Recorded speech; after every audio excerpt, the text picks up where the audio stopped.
this middle-aged white woman proceeded to, in a room full of black and brown people, scream the N-word. And then I went up right after him. And nobody prepares you for that. Nobody prepares you for the things that you hear or the racist things that you will encounter. There is no HR. After my set, I went out to like the bar area. And so maybe within 15 minutes, somebody that was watching the show came out and was like, yo, that same lady just said the N-word again. Hey y'all, so I just got back from the show that I did tonight over at the Cobra Club in Bushwick, Brooklyn, in New York City tonight. As y'all know, it is February, so it's Black History Month, whoop whoop. And in the stand-up set that happened in the show right before mine, one of the comedians was freestyling and brought somebody up on stage, and, you know, he was going back and forth with her. And he, you know, dropped a bar and it was like, you know, something, say the word bitch. And then she said the B word. And then he was like, something, said the word bitch. And then she said it again. And this was a white woman.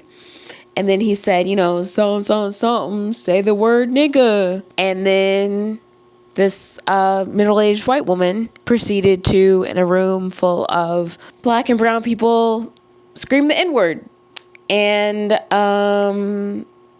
it just sucked the air right out of the room, and nobody really knew what to say or what to do. And so, you know, he finished his set a bit flabbergasted, and then I went up right after him. It was a fully improvised stand-up show. So what that means is, instead of comics coming with like prepared material or coming with things that they've like been rehearsing and working on, everything that they say is off the top of the dome. So everything that he said, everything that, you know, she responded with was off the top of everyone's head. And, you know, it was his set and he had brought her up to like interact. And so I went up after him and I made a couple of jokes about it. I think I'll, you know, post this set just for reference.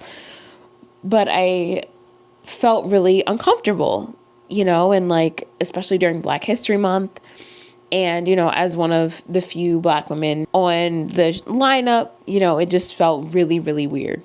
So when my friends came from Atlanta, what's up, Aaron? So after my set, I went out to like the bar area and, you know, he and I were just talking and catching up. And like, obviously we talked about what we just saw and all of that. And he was, you know, from Atlanta, like, wow, y'all are really racist up here. And I was like, it's usually not like that. You know, I'm not sure what's up with that one woman. Like, that was weird. That was out of pocket, whatever. And so maybe within 15 minutes of, you know, he and I just catching up, somebody that was watching the show came out and was like, yo, that same lady just said the N-word again.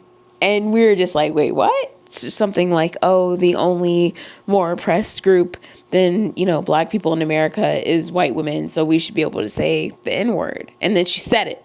And it just, you know, I'm so grateful that I wasn't there for when she said that, just because it made me feel so uncomfortable to hear that. And, you know, later, after I finished having drinks with my friend from Atlanta, I went back into the club where everybody was doing stand-up, and I watched the rest of the show. And at some point, you know, I'm a very vocal reactor to stand-up or improv or whatever. And so somebody had said something and I was like, oh, you know, whatever. And the guy was like, oh, you say aw to me, but you don't say aw to the white woman that says the N-word. And I just had to call him out because I was like, what are you talking about? Like, you're calling me out right now, but you didn't call out the person that said this. Number one. Number two, I've been doing comedy since 2015, 2014, I think I had my first comedy show, and nothing prepares you for a moment like this. And I think to be the person to go up on stage in front of a room full of people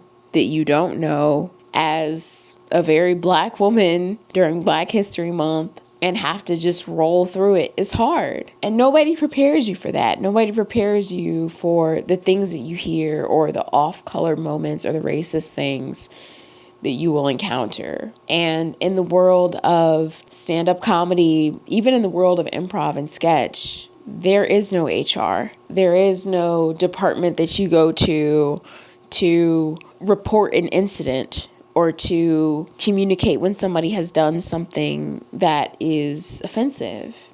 And it's difficult because you have to navigate a space in which you are trying to, make the audience feel comfortable, but also connect with them. And, something that the stand-up had said that was like, oh, well, like, you didn't say anything to her, blah, blah, blah, was like, oh, I'm from Harlem, and she wouldn't say anything. She wouldn't have said the N-word in Harlem. He said, you black women, let her say that. You should have fought her. And for a black man to have said that was extremely divisive, number one. And number two, she wouldn't have ever said that in a comedy club in Harlem. And for the record, I've done many a mic at the Harlem Comedy Club.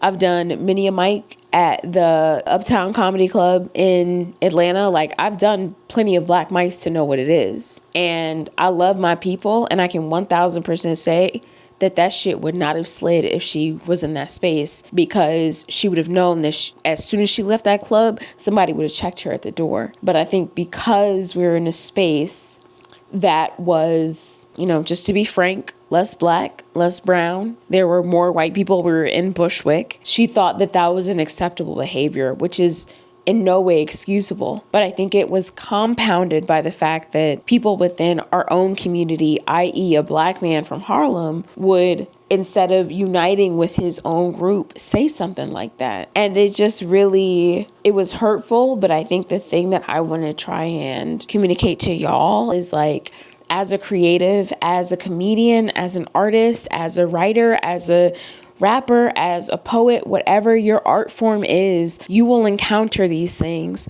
and you will face these moments of microaggressions that are perpetrated by people outside of the community, but possibly furthered by people inside the community. And I just want to say that it's okay to not know what to do, and it's okay to not know how to react. And I think particularly when you're in spaces and when you are in places where it's off the top, right? Like the show that I was on tonight, it wasn't written material. It was all improvised. It's okay to not know what to say. It's okay to not know what to do. And I just hope that, whatever your art form is, you do not beat yourself up, or you do not attack yourself or shortchange yourself of like, I should have said this or I should have said that or whatever, because no one has the right answer. And I think especially for this particular show, where the host of the show was another black woman, for her to then have to go up after this racist white woman said these things and keep the show moving and keep it pressing, like, baby girl, I applaud you. Thank you. Caress, I love you, baby girl. And I just want to recognize that and give you space, because that was not easy. Tonight was not easy. And I know that, we are all artists. And so we oftentimes feel the need to press on, and, the show must go on. And it's not necessarily tap dancing, but it's just just trying to provide a good show. And not even for white people, but just for the people that came, right? The black people, the brown folks, y'all spent your money on this. We want to give y'all a good show. And the DJ Wynn's you're my homie, from the Sheen days. And it just makes me sad that we have to go through this as creators of color, as brown folks, as black folks, as other folks. We have to sit here and go through this during Black History Month. Yeah, like I said, I don't want to make this video super long. It doesn't have to be something that is a diatribe. I'm not mad or anything, but that was a lot. Tonight was a lot. It just felt like after that tone was kind of set, everybody after their set was had these weird racist undertones or anti-Semitic undertones. And it was just I've done that show before, and it was a totally opposite vibe. And I just want to show love to the producers of the show. I want to show love to, the folks that put that show on, because it's usually a really good vibe. And I'm sorry that it turned out that way. And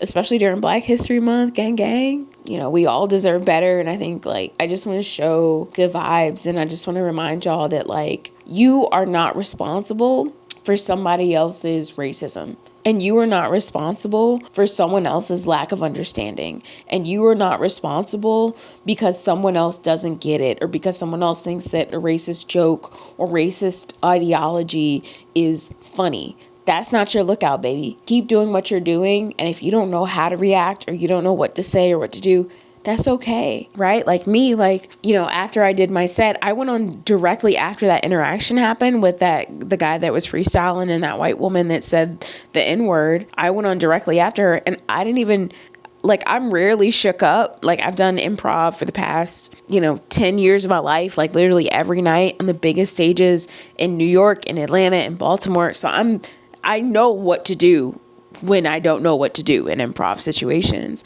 But to have someone say something like that, and it feels like nobody checks her for the first time, it was like, I didn't know what to say.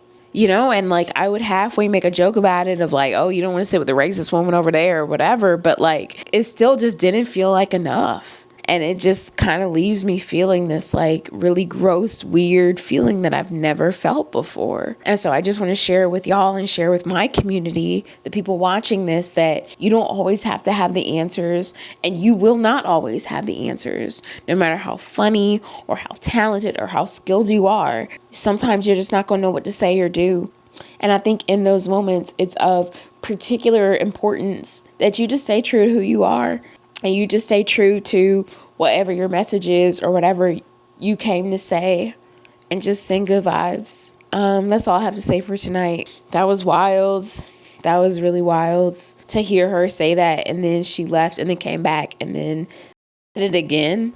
That was a lot. And so I just want to send love to all my Black creators, all my brown creators, all my creators of color, just sending y'all good vibes and hugs and love and everything else. And someone else's ignorance is not your fault, and someone else's racism, you don't have to address that, baby. Love yourself first and put yourself first and show love to yourself first.